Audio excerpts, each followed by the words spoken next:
ચલો ready start. આરોપીએ કરેલ ગુનામાં તેઓ નિર્દોષ છે અને આરોપી વિરુદ્ધ કરવામાં આવતા આક્ષેપો પુરવાર કરવાની જવાબદારી ફરિયાદ પક્ષની હોય છે, જે કોઈપણ સમયે ઓછી થતી નથી। તેની સાથે સાથે જે સાહેદો કોર્ટમાં આવીને જુબાની આપતા હોય તે કોર્ટમાં સાચું બોલતા હોય તેવા અનુમાન સાથે ફોજદારી પ્રકરણમાં ન્યાયિક વિશ્લેષણ કરવાનું હોય છે। Full stop. આપણી માનનીય સર્વોચ્ચ ન્યાયાલયે જુદા જુદા ચુકાદાઓમાં પુરાવાનું વિશ્લેષણ કરવા સંબંધે માર્ગદર્શન આપેલ છે। Full stop. માનનીય સર્વોચ્ચ અદાલતે આપણા દેશની ભૌગોલિક, આર્થિક, સામાજિક અને પરિસ્થિતિને અનુલક્ષીને સાહેદોની જુબાનીનું વિશ્લેષણ કરવું જોઈએ તે બાબતે માર્ગદર્શન આપેલ છે અને તે માર્ગદર્શન આપતા માનનીય સર્વોચ્ચ અદાલતે એવી ટકોર કરેલ છે કે એક અદાલતે બે પ્રકારની જવાબદારી નિભાવવાની હોય છે। Full stop. પ્રથમ પ્રકારની જવાબદારીમાં અદાલતે જોવાનું હોય છે કે કોઈ પણ નિર્દોષ માણસને સજા ન થાય, પરંતુ તેની સાથે સાથે એ પણ જોવાનું હોય છે કે એક ગુનેગાર તેણે કરેલા ગુનાહિત કૃત્યમાંથી છટકી જવો ન જોઈએ। Full stop.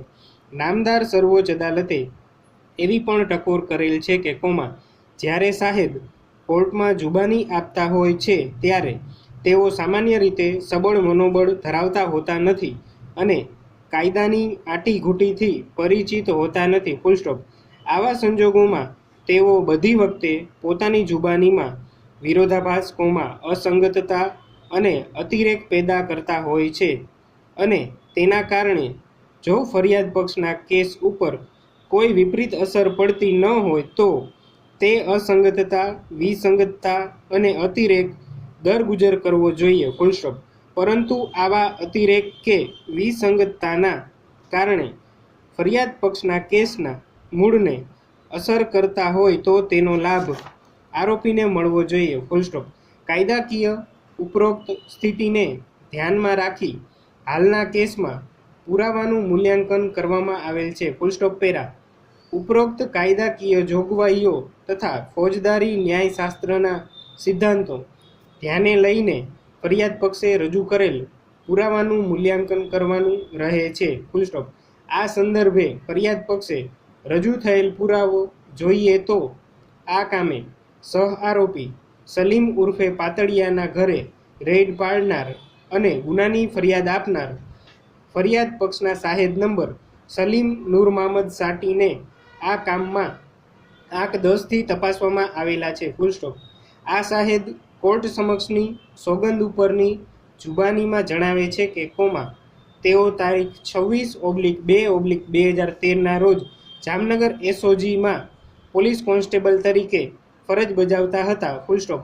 દરમિયાન સાંજના સમયે પોલીસ કોન્સ્ટેબલ બશીરભાઈ ઇસ્માઇલભાઈ તેઓ તથા પીઆઈ હળિયા સાહેબ એસઓજીએ હાજર હતા ત્યાં આવેલ અને તેમણે હળિયા સાહેબને એક લેખિતમાં બાતમી આપેલ કે જામનગર વાઘેરવાડો ખત્રીવાડ પાસે રહેતા સલીમ ઉર્ફે પાતળિયો હુસેનભાઈ મકવાણા કે જે મામદ વલી મહમદના મકાનમાં ભાડેથી રહે છે તે બહારથી ચરસનો જથ્થો લાવી વેચાણ કરવા માટે પોતાના ઘરમાં રાખેલ છે અને રાત્રિના સમયે આ ચરસનો જથ્થો અન્ય જગ્યાએ સગે વગે થઈ જાય તેમ છે તેવી હકીકત આપતા આ અંગે હળિયા સાહેબે તેઓના ખાનગી બાતમી રજિસ્ટરમાં નોંધ કરી ઉપરી અધિકારીશ્રીને જાણ કરવા તજવીજ કરેલ।